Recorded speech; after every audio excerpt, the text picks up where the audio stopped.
Hi, in this clip I'm going to play through the Rock School Grade 1 guitar version of Green Onions by Booker T and the MGs. What I'll do is I'll play the piece first of all with the backing track, I'll then give you a few pointers on sound and how to actually play it.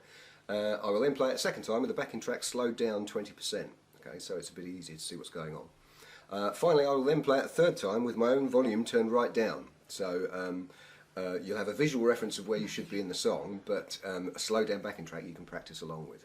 Okay, so this is Green Onions.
There we go, right, okay.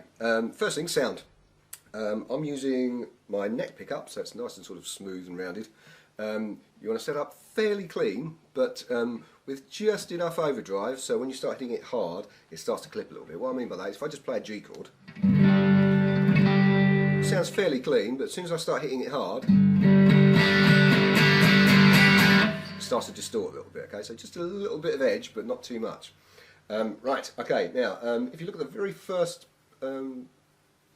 bar, just above section A, it says 135 blues, 2 quavers equals a crotchet with a quaver performed as a triplet, okay? So that's the first thing we need to look out for. So it's a triplet feel. Now what that means is your quavers, you're playing 3 in the space of 2, okay? So what I mean by that, if I tap my foot up, so quavers normally would be 1 and 2 and 3 and 4 and... But we're not going to do that, we're going to do it like this. So if I play a triplet, 3 in the space of 2, 1,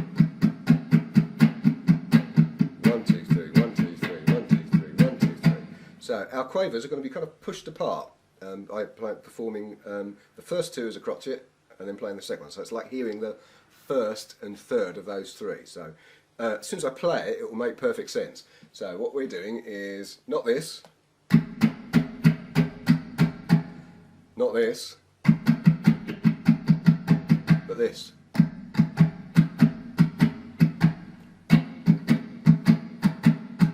But it's that kind of blues shuffle feel, okay? So if we look at that first bar, see where it says PM, that means palm muting, okay? So that means you rest the soft part of the palm of your hand just on the very end of the strings on the bridge, okay? So the string, rather than sounding like that, sounds like this. So it's slightly damped down to cut the sustain down. So if I play that first bar, so you hear that bump up. Best way to do that timing is with 2 downstrokes followed by an upstroke. So downstroke, downstroke, upstroke. Then your 3rd fret across to the A string.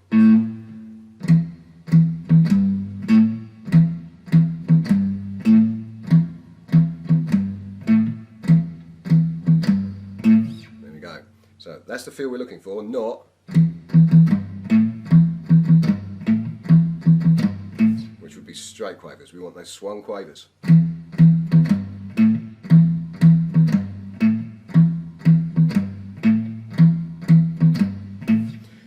Second line, we're going across to starting on an A minor rather than an E minor chord. So we're moving that same riff, but this time we're starting on the A string rather than the E string. So that'll be open A string, up to that 3rd fret, up to the open D string this time. Does that twice. back down to the E string again.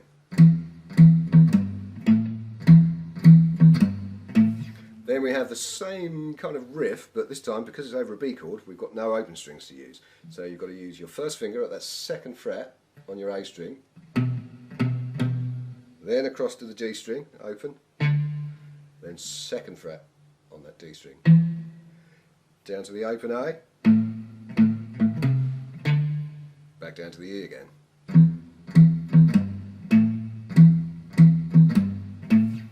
Right, we're into the guitar solo now, section B. Now, this is fairly easy to play, but you've got to watch out for those swung quavers again, and also there's some big gaps, okay, so it's quite easy to actually shove everything forward and come in too early. So what I'll do is I'll play it, but with the count as well, okay. So we start off, second fret on your D string, 2, 3, 4, 1, 2, 3, 4, 1, 2, 3, 4, 2, 3, 4, 1, 2, 3, 4, 1, 2, 3, 4. 2,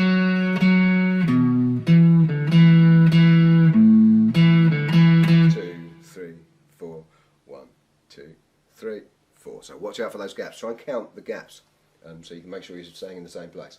Right, so we want second fret on your D string, same fret again, across to the open G string, second fret on that same string, then we have pull off. So you're pulling your finger sideways, so you hear the open string, then back to that second fret on the D string, 2, 3, 4, 1, 2, 3, open D string, 4, back to that second fret, 2, 3, 4, 1, second fret again, open G, up to that second fret again, pull off again, back to that second fret on the D, 2, 3, 4, 1, 2, 3, 4, right. Third finger now, we're up to the fourth fret on your D string. And first finger, second fret on your A. Jumping that same finger across to the second fret on the D string. Then we do another pull off. So you get the open D string. Back on again.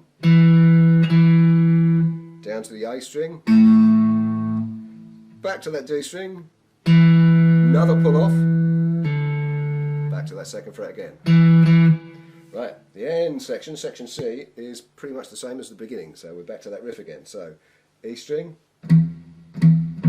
up to that third fret, open A,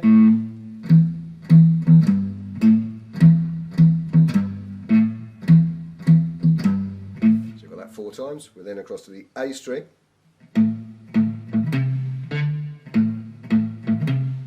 just twice, then back to the E. Then starting at the second fret, straight down to A, back to E.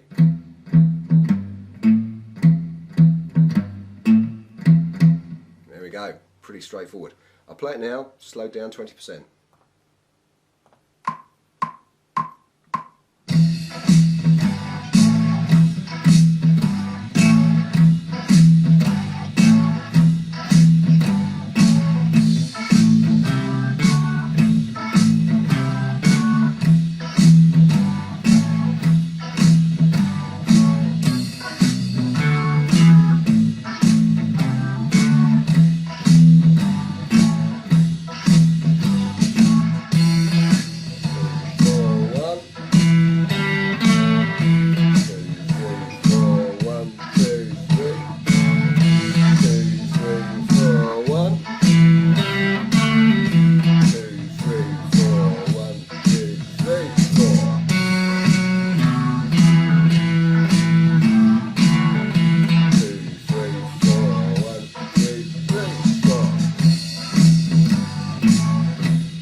Now I'll spin my own volume down, so you've got a backing track you can practice along with. So E string, and again, and again, and again, up to the A, back to the E, then the B bit, then the A, back to E.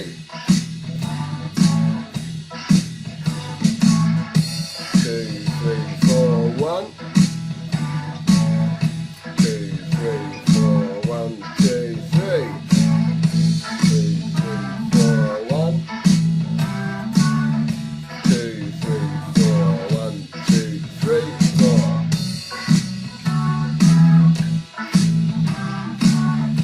2, 3, 4, 1, 2, 3, 4. E.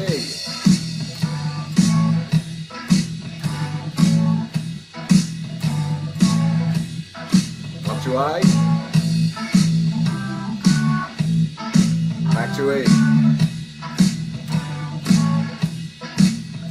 B bit, then the A, back to E.